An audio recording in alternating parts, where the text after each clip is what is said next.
فردوه إلى الله والرسول ذلك خير وأحسن تأويلا۔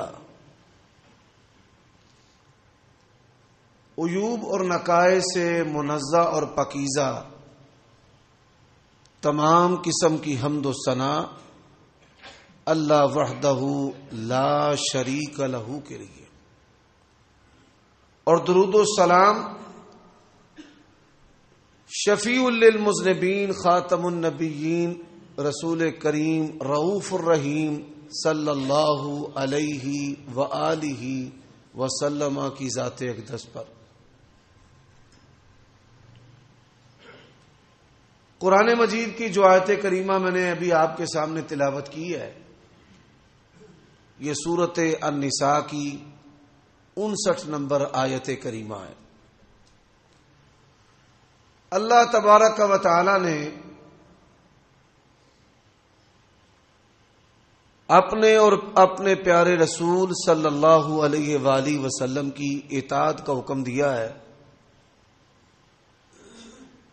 اور ان کی اطاعت کے ساتھ ساتھ اولو الامر جو ہیں ان کی فرما برداری کا بھی حکم دیا ہے۔ اولو الامر کی جو تفسیر ہے،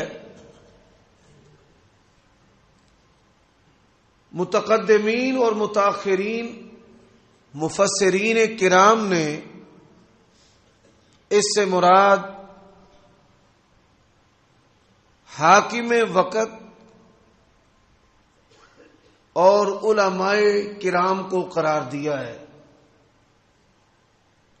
بالخصوص شیخ الاسلام امام ابن تیمیہ رحمہ اللہ، انہوں نے لکھا ہے مجموع الفتاوی کے اندر کہ یہ آیت کریمہ جو ہے ہمارے اوپر حاکم وقت کی اطاعت کو واجب کرتی ہے، لیکن یہ بات یاد رکھیں، حاکم وقت کی اطاعت اور فرما برداری مشروط ہے کہ اس کے اندر اللہ تبارک و تعالی اور اس کے پیارے نبی صلی اللہ علیہ وسلم کی نافرمانی نہیں ہونی چاہیے۔ ہم نے کیا ضرورت محسوس کی ہے کہ اس موضوع پر گفتگو کریں؟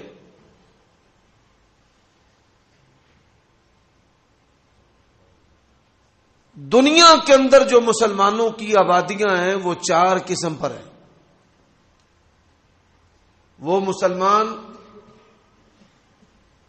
جو کافروں کے ملکوں میں رہتے ہیں، پیدائشی طور پر وہاں رہتے ہیں، کاروبار کے لیے گئے یا کسی دنیاوی فائدے کے لیے وہاں چلے گئے۔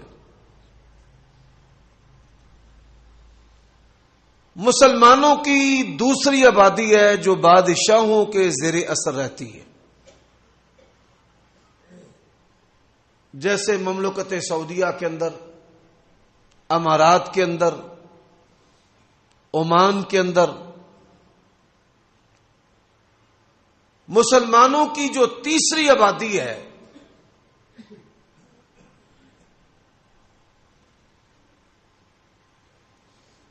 وہ ممالک کہ جہاں پر اکثریت رائے سے کچھ وقت کے لیے حاکم جو ہے اس کو منتخب کیا جاتا ہے، جیسے پاکستان ہے، دستوری اور قانونی طور پر اکثریت رائے سے 5 سال کے لیے ایک مدت کے لیے ہم اپنے حاکم کا انتخاب کرتے ہیں۔ اور پھر مسلمانوں کی کچھ آبادیاں ایسی ہیں کہ جس کے لیے ہم آزاد علاقہ اور اس سے ملتے جلتے جو الفاظ ہیں وہ استعمال کرتے ہیں کہ جہاں کوئی حاکم نہیں ہے یا قبائل کے سرداروں کے زیر اثر جو ہے وہ علاقہ ہے۔ سامعین محترم،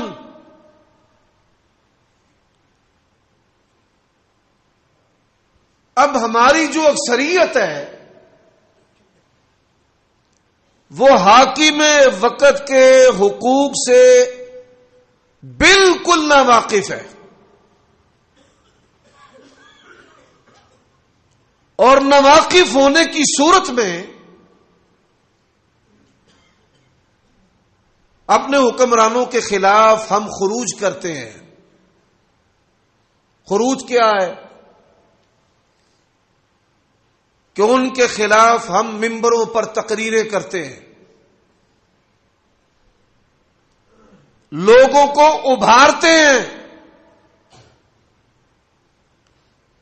حاکم وقت کو دھمکیاں دیتے ہیں،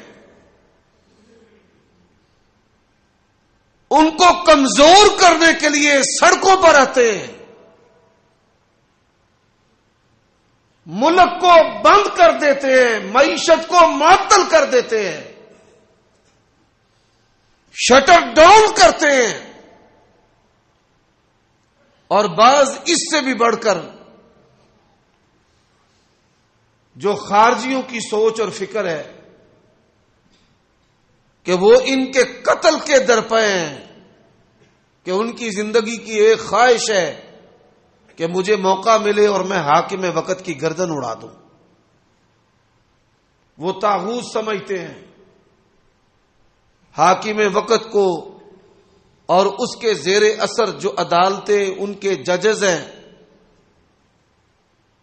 اور قانون جو نافذ کرنے والے ادارے ہیں۔ ہم دنیا کے حالات پر ایک نظر دوڑائیں تو تازہ ترین جو مثال ہے وہ یمن کی مثال ہے، کہ ایک ندیدہ قوت نے ان کی عوام کو حاکم وقت کے خلاف کھڑا کیا، اور نوبت بئیں جا رسید، حالات ایسے ہو گئے کہ ایک وقت کی روٹی بھی انسانوں کو میسر نہیں۔ حضرات، دوسری مثال لیبیا کی ہے۔ معمر القذافی، اس کی حکومت کو گرایا گیا اور اس کو قتل کیا گیا۔ آج اس ملک کی معیشت کا کیا حال ہے کہ بدحالی کا لفظ بھی اس کے لیے چھوٹا ہے۔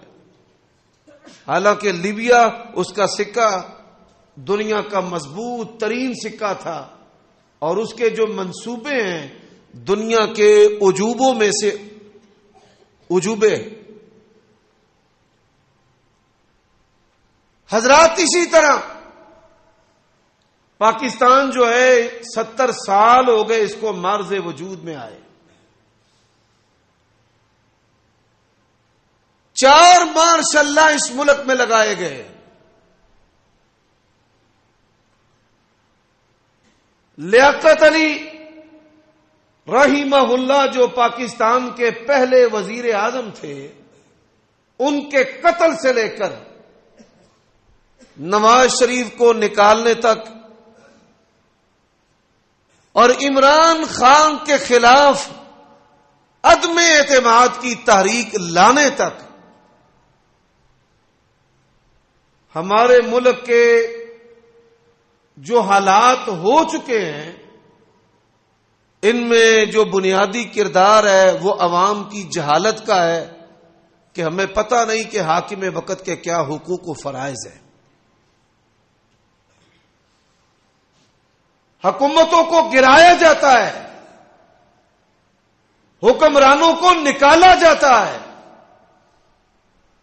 اور اس کا جو اثر ہے وہ ہماری معیشت پر، ملک کے کاروبار پر، اور جو اللہ تبارک و تعالی نے رزق کمانے کے اسباب رکھے ہیں ان پر پڑتا ہے۔ اب آئیے، یہی وجہ ہے کہ ہمارے جو عقائد کی کتابیں ہیں یعنی اہل سنہ والجماع، ہمارے جو عقائد کی کتابیں ہیں جن میں ایک مشہور کتاب ہے عقیدہ طحاویہ، امام طحاوی رحمہ اللہ 4 صدی کے بڑے بلند پایا امام گزرے ہیں. انہوں نے اہل سنہ والجماع ان کا منہج تحریر کیا ہے کہ اہل سنہ والجماع کا منہج کیا ہے کہ ہم حاکم وقت کے خیر خواہ ہیں، ہم حکومت کو گرانے کے حامی نہیں ہیں، ان کے خلاف خروج کرنے کے حامی نہیں ہیں، اور حاکم وقت کے خلاف ابھارنے کے حامی نہیں ہیں، اور حاکم وقت کے خلاف ہم زبان استعمال کرنے والے بھی نہیں ہیں. تو یہ خارجیوں کی سوچ فکر جو ہے وہ ابھی تک ہمارے اندر گردش کر رہی ہے، اور اسی کو استعمال کرتے ہوئے پاکستان کی نادیدہ قوتیں جو ہیں وہ حکومتوں کو گرانے کے لیے مذہبی قوتوں کو بھی استعمال کرتے ہیں، اور جو غیر مذہبی افراد ہیں ان کو بھی استعمال کرتے ہیں. اب آئیے، سب سے پہلی جو چیز ہے، آپ صلی اللہ علیہ وآلہ وسلم نے ہمیں آگاہ کیا کہ خلافت راشدہ ہوگی، جسے خلافت علی منہاج النبوہ کہتے ہیں، اور آپ صلی اللہ علیہ وآلہ وسلم نے اس کا دورانیہ جو ہے وہ 30 سال مقرر فرمایا ہے. حضرت سفینہ رضی اللہ تعالی عنہ کی مشہور حدیث ہے. اس کے بعد آپ صلی اللہ علیہ وآلہ وسلم نے فرمایا جبری بادشاہت ہوگی، اور پھر فرمایا کہ کھا جانے والی بادشاہت ہوگی. پھر نبی علیہ الصلوۃ والسلام نے فرمایا کہ ایسے حکمران ہوں گے لا یستنون بسنتی ولا یہتدون بہدی، نہ میری سنت کو اختیار کریں گے اور نہ میری زندگی سیرت سے رہنمائی حاصل کریں گے. فماذا تأمرنا یا رسول اللہ صلی اللہ علیہ وسلم، اے اللہ کے رسول آپ ہمیں کیا حکم دیتے ہیں کہ ہم ان کے خلاف اٹھ کھڑے ہوں؟ تو نبی علیہ الصلوۃ والسلام نے فرمایا علیکم السمع والطاعہ، تمہارے اوپر سننا اور فرما برداری کرنا ہے. حاکم وقت جب تک اللہ تبارک و تعالی کی معصیت کا نہ کہے، اس کے جتنے بھی احکام ہیں انتظامی، مصلحت کے، حکومت کے، دستور کے، قانون کے، آئین کے، ایک سنی علی منہج النبوہ جو مسلمان ہے اس کے اوپر یہ ذمہ داری ہے کہ وہ ان تمام امور کے اندر حاکم وقت کی اطاعت کرے. حضرات، یہی وجہ ہے کہ آج ایک جھانسا دے کر مسلمان کے وقت اور مال اور خون کو استعمال کیا جا رہا ہے. وہ کیا ہے کہ ہم نے جی خلافت قائم کرنی ہے. میرے بھائیوں دوستو، گزشتہ سال اسی موضوع کی جو تمہید ہے وہ اللہ تبارک و تعالی کی توفیق سے میں بیان کر چکا ہوں. آپ سے گزارش ہے کہ اس موضوع کو سننے کے ساتھ ساتھ جو گزشتہ سال کا میرا بیان ہے آپ نے وہ بھی سننا ہے. یہ منہج کی باتیں ہیں. نبی علیہ الصلوۃ والسلام کے بعد حضرت ابو بکر صدیق رضی اللہ تعالی عنہ کا جو انتخاب ہے وہ جمہور صحابہ کرام نے کیا ہے، اور پھر اس پر صحابہ کرام کا اتفاق ہوا ہے. آج جو کہا جاتا ہے کہ اکثریت جو ہے وہ غلط ہے، یا یہ طاغوتی نظریہ ہے یا اس کا اسلام کے ساتھ کوئی تعلق نہیں، تو یہ تصور جو ہے وہ سرے سے باطل ہے۔ جمہور مفسرین، جمہور محدثین، جمہور اصولی، یہ اہل سنہ والجماعہ کے بنیادی جو اصول اور ضوابط ہیں ان کے اندر یہ بات شامل اور داخل ہے۔ آپ دیکھیں کہ اہل الصلاح والخیر اگر ان کی اکثریت کسی خیر پر جمع ہو جاتی ہے تو اس کا احترام کرنا اور اس کو تسلیم کرنا یہی صحابہ کرام کا منہج ہے، جیسے کہ حضرت ابوبکر صدیق رضی اللہ تعالی عنہ کا انتخاب ہوا ہے۔ حضرت ابوبکر صدیق رضی اللہ تعالی عنہ نے اپنی زندگی کے اندر عمر بن خطاب رضی اللہ تعالی عنہ کو نامزد کیا ہے۔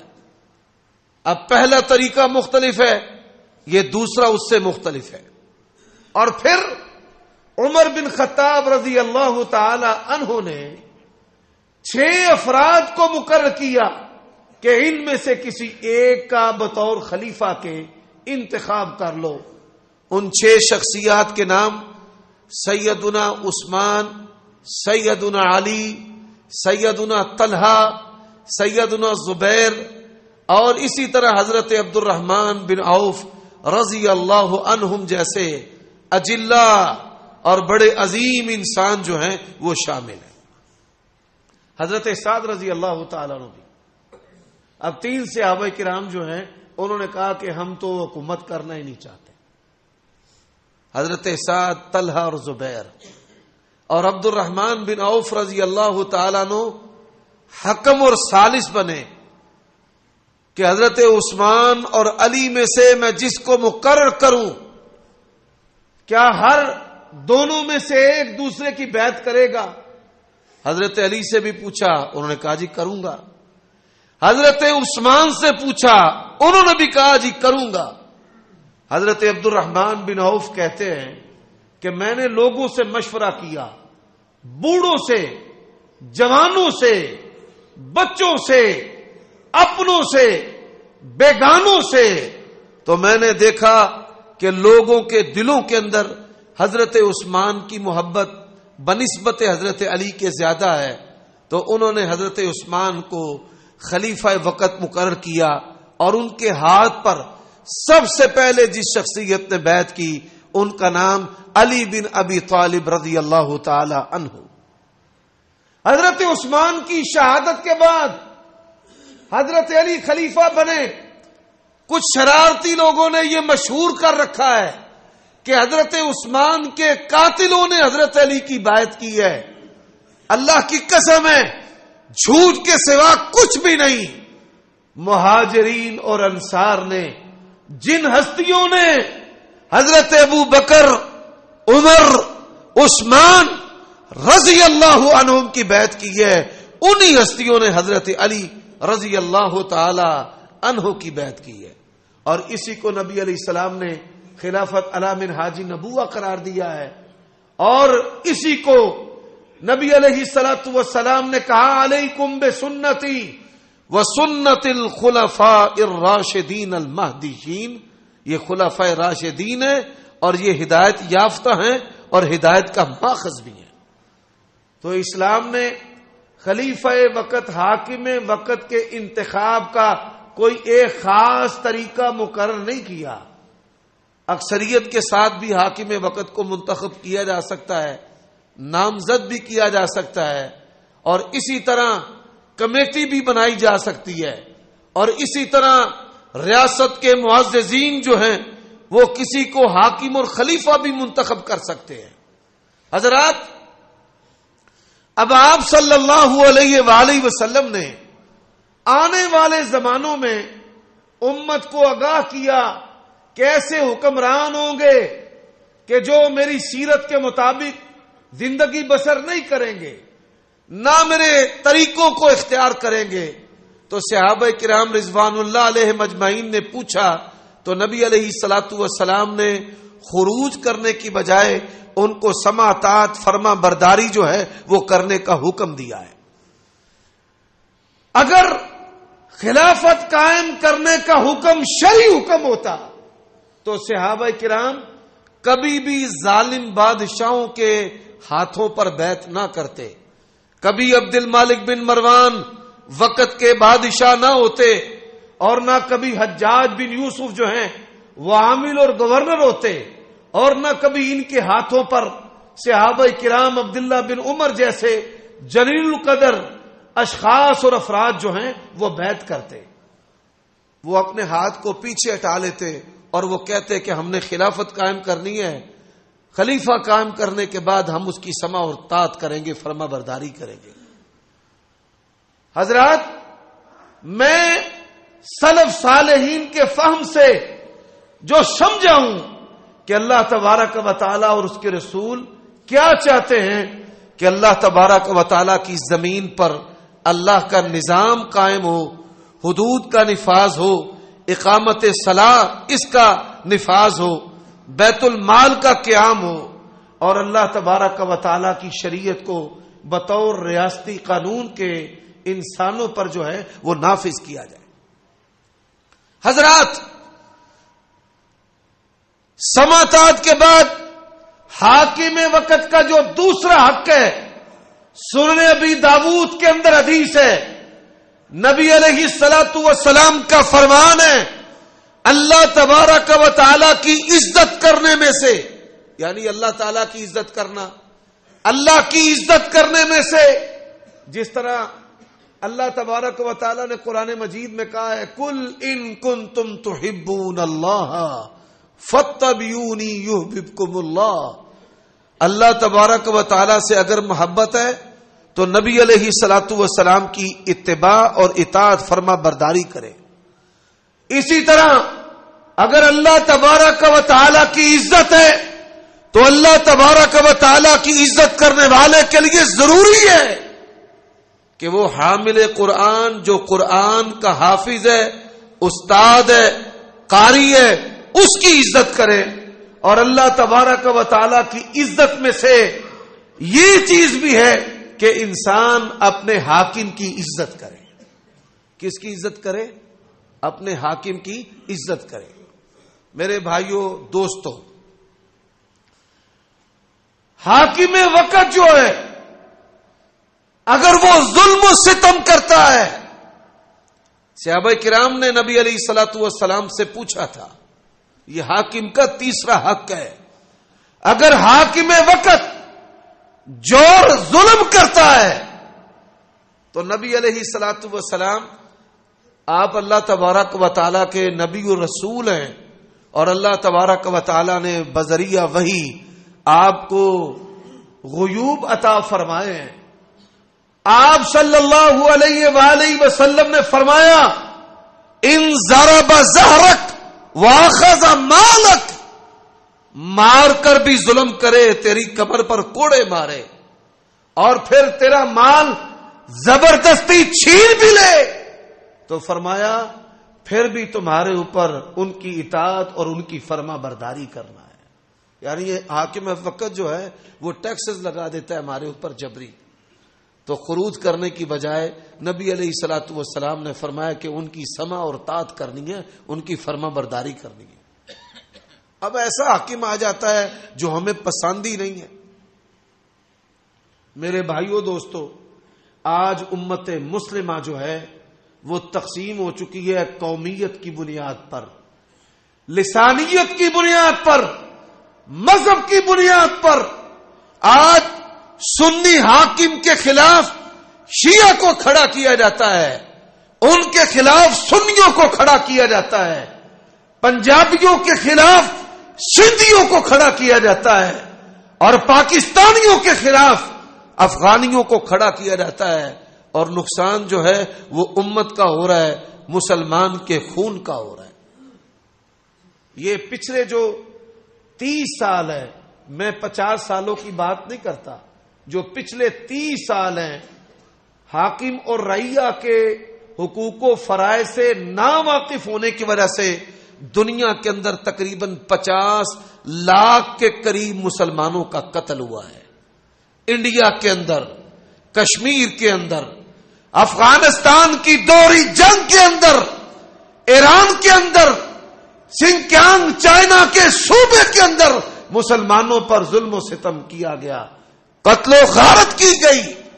کوسوو کے اندر، بوسنیا میں، چیچینیا میں، عراق میں، لیبیا میں اور یمن میں اور دنیا کے بیشتر علاقوں کے اندر، مشرقی تیمور اور انڈونیشیا کے اندر آپ دیکھیں پانی سے بھی ارزاں جو ہیں وہ خون مسلم ہے۔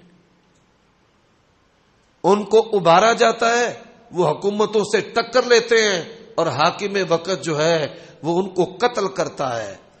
حاکم وقت ان کے بیوی بچوں کو زندان میں قید میں ڈال دیتا ہے، قتل کر دیتا ہے۔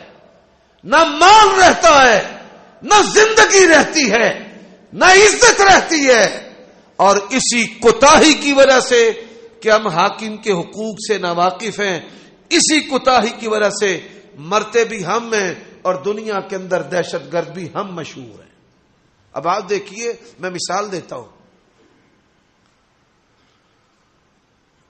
عمران خان کو 2018 کے اندر لایا گیا ہے، ہماری اسٹیبلشمنٹ نے اس میں بڑا کردار ادا کیا ہے، یہ کسی سے پوشیدہ نہیں ہے، ہم نے اس کی حمایت نہیں کی، نہ اس کو ووٹ دیا ہے، لیکن جب وہ ہمارا حاکم بن گیا ہے تو ہم نے اپنے ممبر سے اس کے لیے دعا کی، اگرچہ ہماری حمایت شامل نہیں تھی، لیکن جب حاکم بنا ہے، حاکم ہمارا جبری حاکم بھی بنا دیا جائے پھر بھی حقوق یہی ہیں۔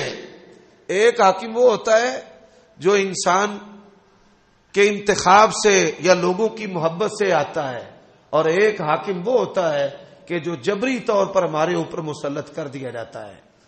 اسٹیبلشمنٹ کسی جرنیل کو لے آئے یا کسی سولین شخص کو لے آئے، جب وہ ہمارا حاکم بنا دیا گیا ہے تو ہمارے ذمہ سماعت کرنا ہے، اس کی فرما برداری کرنا ہے اور اس کے لیے دعا کرنا ہے کہ اللہ تبارک و تعالی ہمارے حاکم کو پیشانی سے پکڑ کر صراط مستقیم پر چلائے۔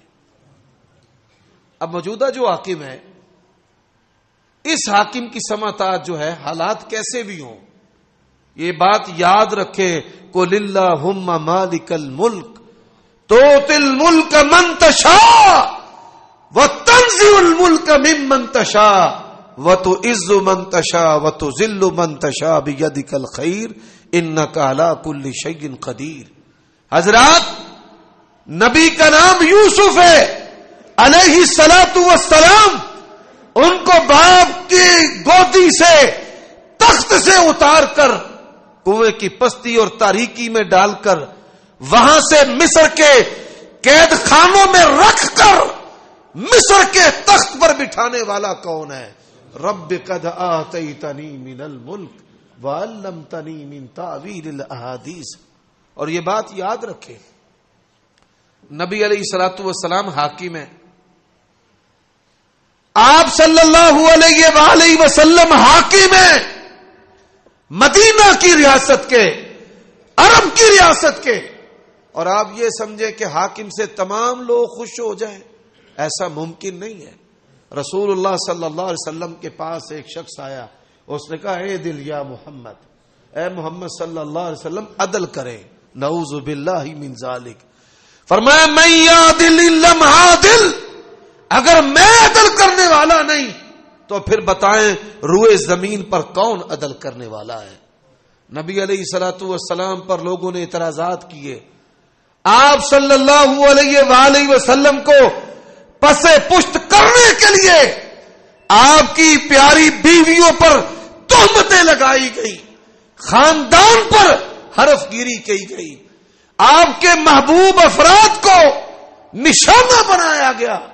کبھی حضرت علی پر اعتراض کیا جاتا اور کبھی حضرت ابو بکر صدیق رضی اللہ تعالیٰ عنہ ان پر اعتراضات جو ہیں وہ کیے جاتے۔ تو بطور حاکم کہ سارے انسان خوش اور راضی ہوں، یہ ممکن نہیں ہے۔ حضرات، دنیا کے اندر بعض ایسے حاکم گزرے ہیں کہ اللہ تبارک و تعالی نے جن کی محبت جو ہے وہ لوگوں کے دلوں میں بڑی ڈالی ہے۔ ہر مسلمان اور اہل سنہ والجماعہ، ہمارے بچے بچے کو پتا رہا ہے کہ 5ویں خلیفہ راشد جو ہیں وہ عمر بن عبد العزیز جو ہے ان کو کہا جاتا ہے. اور آج آپ یہ سن کر حیران ہوں گے کہ دنیا کے اندر 6واں خلیفہ راشد جو ہے اسلام کے لیے، مسلمانوں کے لیے، انسانوں کے لیے صحابہ کرام کے دور کے بعد جو دنیا کے اندر بہترین حاکم گزرا ہے، کافروں نے بھی جس کی تعریف کی ہے، وہ کون سا حاکم ہے؟ مغلیہ خاندان میں سے اورنگزیب، عالمگیر ایسے بادشاہ گزرے ہیں کہ جن کے بارے میں حنفی علماء کہتے ہیں کہ وہ 6 خلیفہ راشد ہیں. یہ بات بیان کرنے کا مقصد کیا ہے؟ اب ہم عمر بن عبد العزیز رحمہ اللہ کی تعریف کرتے ہیں، لیکن اہل تشیع سب سے زیادہ اگر کسی سے نفرت کرتے ہیں حضرت عمر رضی اللہ تعالی عنہ کے بعد وہ عمر بن عبد العزیز رحمہ اللہ سے کرتے ہیں.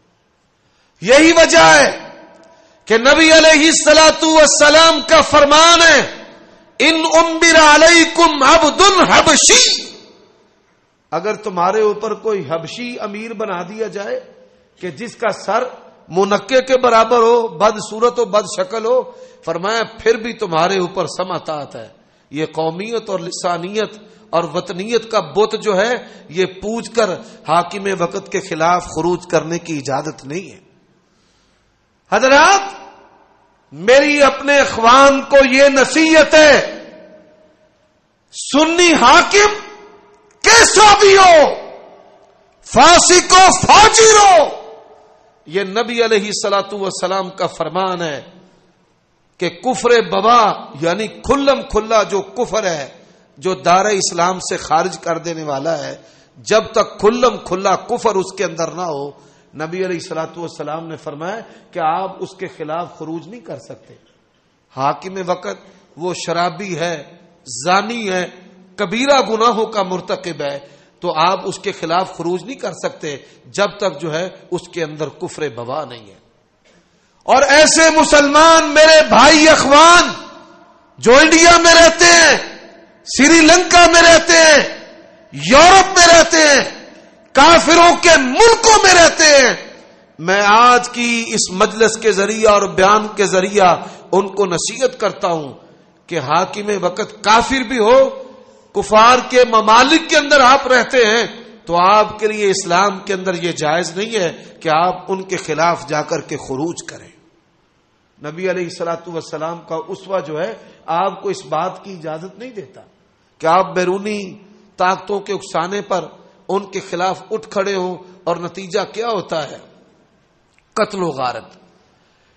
مسلمان کے خون کی جو حرمت ہے، حضرات خون کی حرمت کے کیا کہنے، اس پر میں حدیث بعد میں عرض کرتا ہوں. عبداللہ ابن عمر نے کہا تھا بیت اللہ روئے زمین پر تیری عزت سب سے زیادہ ہے، لیکن ایک مسلمان کی عزت تجھ سے بھی زیادہ ہے. اللہ کے نبی نے فرمایا علیہ الصلوۃ والسلام، ایک مسلمان کے قتل میں اگر پوری دنیا بھی شریک ہوئی، اللہ فرماتے ہیں مجھے پرواہ ہی نہیں ہے، میں پوری کی پوری دنیا کو جہنم رسید کر دوں گا. کیوں؟ ایک مسلمان کا ناحق خون جو ہے وہ بہا ہے. یہ کیا کھلواڑ ہے کہ مذہبی جماعتوں کی لگام بھی اسٹیبلشمنٹ کے ہاتھ میں ہے، سیاسی جماعتوں کی لگام بھی ان کے ہاتھ میں ہے. جب چاہتے ہیں ہمارے بیٹوں کو سڑکوں پہ چڑھا دیتے ہیں، اور جب اولاد جوان ہوتی ہے، شیطان سب سے پہلے والدین کی نفرت اس کے دماغ کے اندر ڈالتا ہے کہ تیرا باپ اچھا نہیں ہے. اسی کیفیت کا حامل شخص جو ہے وہ MQM ہو یا کوئی مذہبی الائنس ہو، یہ ان کی کھیپ ہے. وہ ایسے لڑکوں نوجوانوں کو جو والدین کے باغی ہوتے ہیں ان کو لے کر اپنے خونی مقصد کے لیے استعمال کرتے ہیں.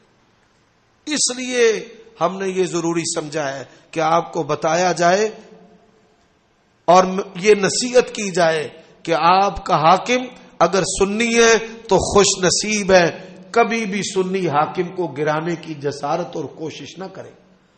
حضرات، ایک حاکم وہ ہے جو ہماری ماں کو گالیاں دیتے ہیں، امت کے محسنین صحابہ کو گالیاں دیتے ہیں، اور ایک حاکم وہ ہے کہ جو حضرت عائشہ کو اپنی ماں سمجھتا ہے، حضرت ابو بکر، عمر، عثمان، ان کے احترام کو اپنا ایمان سمجھتا ہے. آپ بتائیے کہ آپ کی ترجیح جو ہے وہ کیا ہے؟ ہمارے ہاں ایک سوچ فکر یہ بھی عام کی جاتی ہے، اور فلانا وہ تو درباری ہے، قبراں تے جاندا ہے، اور پھر جو ہے حسب ضرورت اسی نظریہ، اسے کہتے ہیں نظریہ ضرورت، اسی نظریہ ضرورت کی بنیاد پر سنی حکمرانوں کی حکومتوں کو گرایا جاتا ہے. حضرات، حاکم وقت کے حقوق میں سے جس طرح ان کا احترام کرنا ہے، اسی طرح حاکم وقت کو نصیحت کرنا. اسے کیا کرنا جی؟ نصیحت کرنا. نبی علیہ الصلوۃ والسلام نے جہاد کی بنیادی طور پر 4 قسمیں بتائی ہیں. ہمارے شیخ اور استاد حافظ عبد المنان نور پوری رحمہ اللہ کے جو احکام و مسائل ہیں اس کے اندر بھی یہ بات لکھی ہوئی ہے. میں نے ان کا نام اس لیے لیا تاکہ کوئی اس بات کو اوپرا اور اپنے لیے اجنبی نہ سمجھے. جہاد کی اقسام میں سے ایک قسم کیا ہے؟ جابر حکمران کے سامنے کلمہ حق کہنا، ممبر پر نہیں. میں نے دیکھا ہے بڑے بڑے علماء کو آپ نہیں جانتے، ہم بتا نہیں سکتے کہ ممبر پر حاکم وقت پر برس پڑے، جب حاکم وقت نے ہاتھ ڈالا تو ساتھ ہی پاؤں میں گر گئے، اور معافی لکھ کر اور دے کر اور ہاتھ جوڑ کر اور لکھ کر دیا جی آئندہ کبھی بیان نہیں کروں گا. تو حاکم وقت کے منہ پر نصیحت کرنی ہے کہ آپ کی عمران خان سے، شہباز شریف سے ملاقات ہو اور آپ اس کے منہ پر نصیحت کرے. یہ شریعت چاہتی ہے، یہ نہیں کہ آپ گلیوں میں، محلوں میں، بازاروں میں اور ممبر پر. بڑی معذرت کے ساتھ بعض علماء جب ممبر پر بیٹھے ہوتے ہیں نا، وہ بھی فرعونیت کے درجے پر فائز ہوتے ہیں. جس کو چاہے اٹھا دے، جس کی چاہے عزت کو الٹ کے رکھ دے، جس سے چاہے جو مرضی کھلواڑ کر دے، جس پر چاہے جون سی مرضی آیت اور حدیث فٹ کر دے. یہ اہل سنہ والجماع اسلام کا منہج نہیں ہے. تو نبی علیہ الصلوۃ والسلام کا فرمان ہے الدین النصیحہ، دین خیر خائی ہے.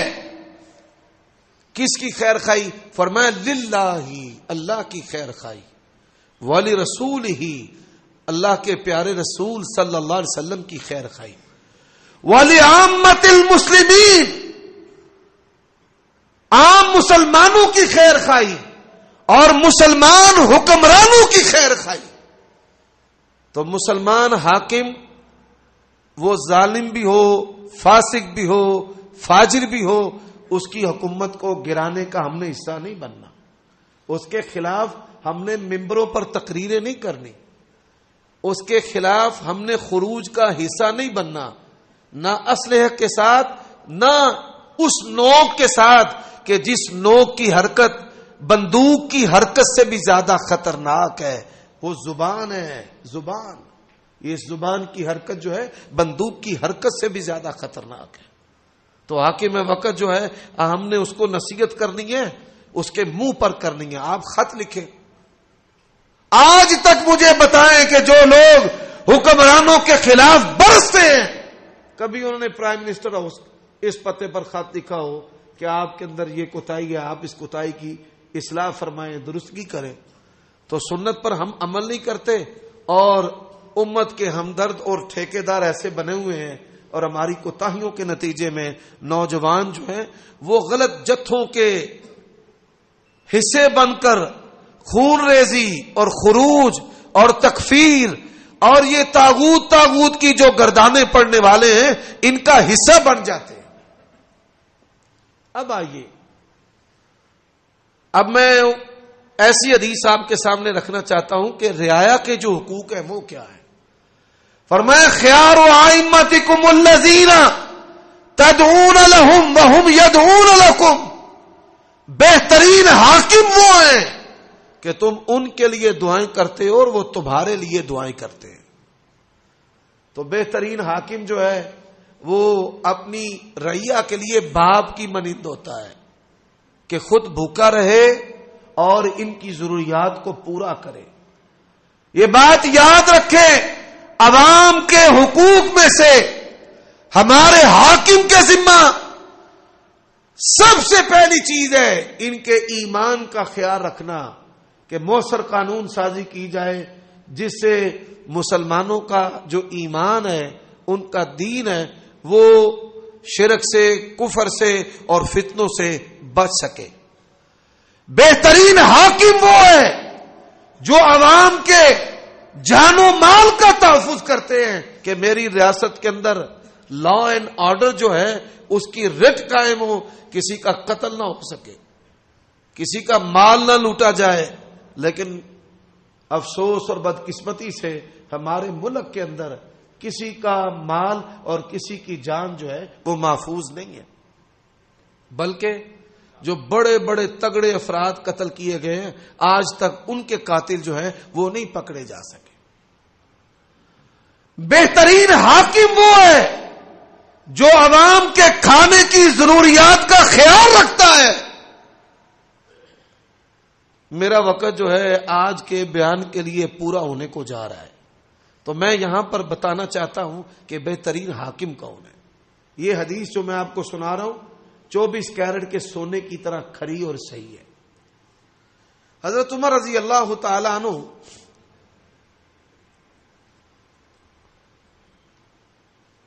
رات کو گشت کیا کرتے تھے. آپ کا ایک غلام تھا، آزاد کردہ غلام، آزاد کرنے کے باوجود بھی وہ آپ کے ساتھ ہی رہتا تھا. اس کا نام تھا اسلم. یہ اسلم جو ہے یہ بھی بڑا پیارا نام ہے، حضرت عمر بن خطاب رضی اللہ تعالیٰ عنہ کے غلام کا نام ہے، مولا کا. فرماتے ہیں دور ایک آگ نظر آئی. میں یہ حدیث جو ہے بطور نصیحت کے اپنے حاکم ان کی خدمت میں پیش کرنا چاہتا ہوں. آپ کو پتا ہے کہ اللہ تعالیٰ نے جیسی ہماری ڈیوٹی لگائی ہے اور جس طرح کا تعارف جو ہے وہ بنا دیا ہے، یہ حساس ادارے ہر وقت جو ہے وہ ہمارے آگے پیچھے دائیں بائیں رہتے ہیں. بھئی کب ان کے منہ سے بات نکلے اور کب ان کو ہم پکڑیں یا ان کے خلاف کوئی مقدمہ بنائیں یا یہ حاکم وقت کے خلاف کیا کہتے ہیں. تو میں ان اداروں کے ذریعے ابھی نصیحت کرنا چاہتا ہوں. بڑی معذرت کے ساتھ عمران خان ہو یا شہباز شریف صاحب، دونوں نہ ان کے اندر قائدانہ صلاحیتیں ہیں اور نہ انتظامی صلاحیتیں ہیں. یہ شیطان نے ہمارے دلوں کے اندر عصبیت ڈالی ہے کہ ہم آپس میں نفرتوں کے ساتھ اور قدورتوں کے ساتھ اور کینوں کے ساتھ چلتے پھرتے اور زندگی بسر کرتے ہیں اور ان کو کوستے رہتے ہیں اور اپنے اعمال کو برباد کرتے رہتے ہیں. حضرات آپ یہ سن کر حیران ہوں گے، بڑے بڑے نمازی، بڑے حاجی، بڑا صدقہ و خیرات کرنے والے اور بڑے بڑے قیام اللیل کرنے والے بڑے بڑے علماء، ان کی زندگیوں کی جو نیکیاں ہیں وہ راکھ ہو جاتی ہیں. اور راکھ ہونے کا سبب کیا ہے؟ راکھ ہونے کا سبب ہے یہ علماء جو ہے حاکم وقت کی غیبت کرتے رہتے ہیں، اس کی برائی کرتے رہتے ہیں، کچھ بھی ان کے پلے نہیں بچتا. اور میں اس سلسلہ میں بہترین شخصیت کی مثال اگر دوں تو اپنے استاد اور شیخ حافظ عبد المنان نور پوری رحمت اللہ علیہ، ان کی ساری زندگی ایسی تقریروں سے بالکل مبرہ اور پاک ہے کہ کبھی انہوں نے جمعہ پڑھایا ہوئے بندے آکھن بھائی اج تے حافظ صاحب نے نا چھوڑے لا دیتے نے تے موچھے پا دیتے نے تے نواز شریف نو تن کے رکھ دیتا ہے. ان کی ساری زندگی، میں ان کی زندگی علماء کے لیے بطور نمونہ کے پیش کر رہا ہوں. تو کیا ضرورت ہے کہ ہم عمران خان کی غیبتیں کریں اور نواز شریف کی غیبتیں کریں؟ کیا ضرورت ہے اپنے اعمال کو تباہ اور برباد کرنے کی؟ کیا ضرورت ہے یہ قدورتیں اور نفرتیں اپنے اس سینے میں اور دماغ میں رکھنے کی؟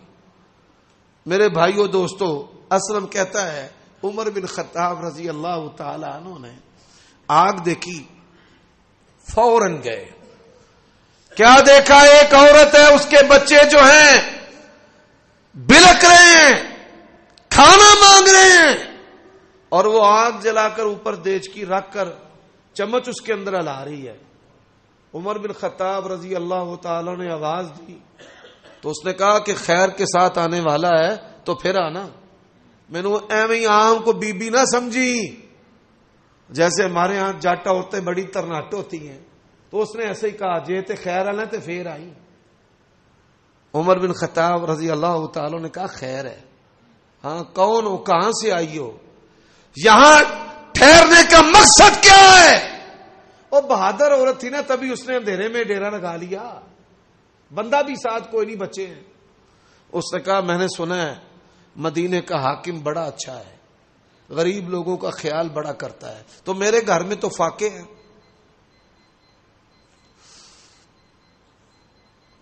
اور میں جو ہے ان کے پاس جا رہی ہوں. رات ہو گئی, ادھر پڑاؤ کر لیا ہے. اللہ اکبر. حضرت اسلم جو ہے وہ بیان کرتے ہیں حضرت عمر کا بدن جو نا ایسے لرز گئے کہ کھانے پینے کی چیزیں نہیں ہیں اس کے پاس, کیا پکا رہی ہے؟ انہیں کیا پکانا کیے بچیاں نو دھیانے لانا واسطے میں ایویں چمچ پھیری ہونی ہے. فرماتے ہیں دوڑے ہوئے مدینہ واپس آئے, آٹے کی بوری اٹھائی, ایک ہاتھ کے اندر گھی کا کنستر پکڑا. میں کیا حضرت جی وزن زیادہ ہے مجھے اٹھا دیں. فرمانے لگے قیامت کے دن تو میرا بوجھ اٹھا سکتا ہے؟ اٹھا سکتا ہے میرا بوجھ؟